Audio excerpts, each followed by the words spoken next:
對於一個從零開始播嘅人嚟講嘅話，要漲嗰幾千粉絲亦都唔容易啊！即係呢個確實係啊。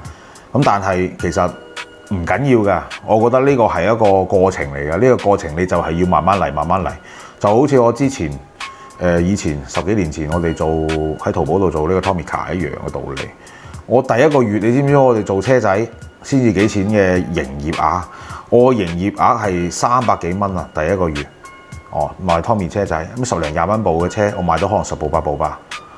咁樣成個月喎。咁啊，跟住其實仲要蝕撚咗啊！我嗰日聽我老婆講，佢話第一單嘅生意喺邊度咧？係新疆。跟住我哋又唔識嗰陣時，仲要將嗰個運費 set 到全部統一嘅運費噶嘛。其實新疆係貴好多噶嘛。但係嗰單嘢我係蝕硬嘅，但係唔理，我照賣，開咗單先。咁你慢慢儲嘅啫嘛，啲客戶資源係慢慢儲啊，慢慢將佢做大。咁你其實帶貨亦都係一樣，你慢慢儲翻你嘅客戶翻嚟，儲翻你嘅粉絲翻嚟。有個過程嘅，唔係話哎呀我今日開，聽日我就要發達。你諗你都冇諗啦，係嘛？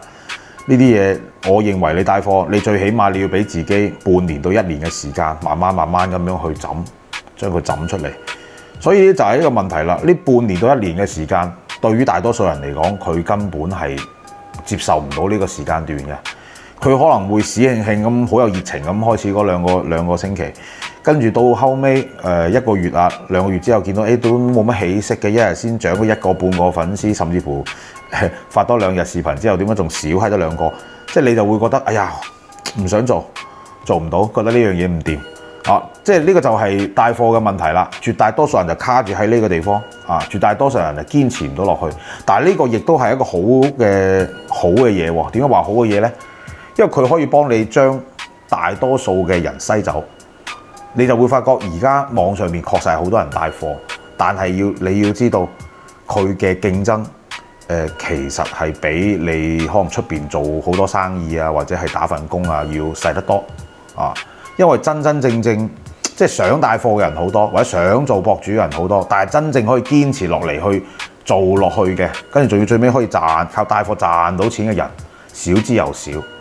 即係所以話你一係就入唔到門嘅啫。你如果入咗門之後咧，佢就係一個好好嘅生意。